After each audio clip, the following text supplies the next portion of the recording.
मैत्रिणींनो, रुचिरा खवय्या मध्ये तुमचं मनापासून स्वागत आहे। आज बनवूया आपण मेथी पराठा। मेथी पराठासाठी लागणारे साहित्य बघूया।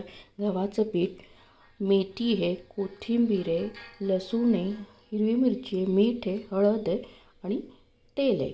एकदम कमी साहित्यात हे मेथीचे पराठे तयार होतात। याच्यात आपण तिखटाचा अजिबात वापर करू नका। नुसतं लसूण आणि हिरवी मिरचीचं वाटण टाका। एकदम टेस्टी तुमचे मेथी पराठे तयार होतात। चला बनवूया मेथी पराठा। आता हे गव्हाचं पीठ घेतलंय आपण, त्याच्यात मेथी ॲड करूया।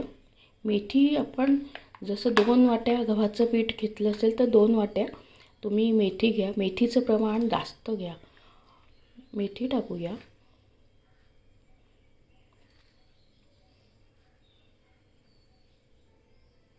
आपण वाटण तयार करून घेणार आहे। त्याच्यासाठी आपण मिरच्या टाकणार आहे। तुमचे जसं गव्हाचं जेवढं पीठ असेल तसं तुमच्या तिखटाचा प्रमाण घ्या।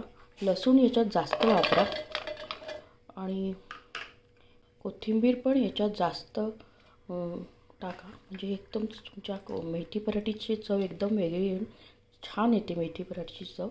तर आपण त्याचं बनवूया वाटण। आता आपण याच्यात गव्हाच्या पिठात मेथी टाकली, हे आपण वाटण करून घेतले ते टाकूया। याच्यात कोथिंबीर जास्त आहे, कोथिंबीर, हिरवी मिरची, लसूण याचं वाटण करून घेतले आपण। आणि आपण त्याच्यात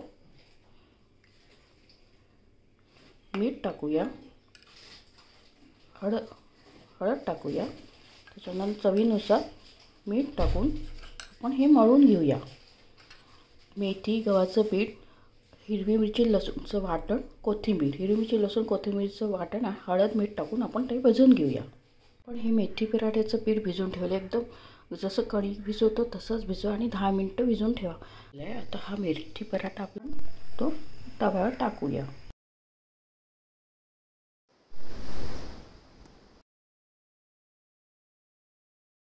आपण त्याच्यावर पराठा शिजलाय त्याच्यावर तेल टाकून घेऊया।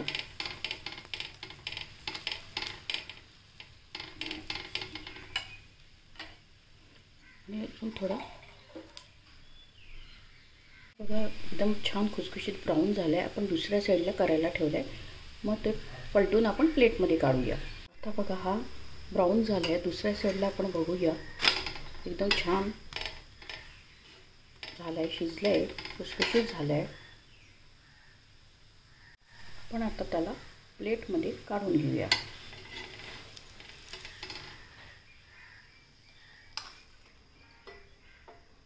मेथी पराठा, खुसखुशीत मेथी पराठा, टेस्टी पराठा तयार आहे। तुम्ही माझ्या चॅनलला लाईक आणि सबस्क्राईब करा।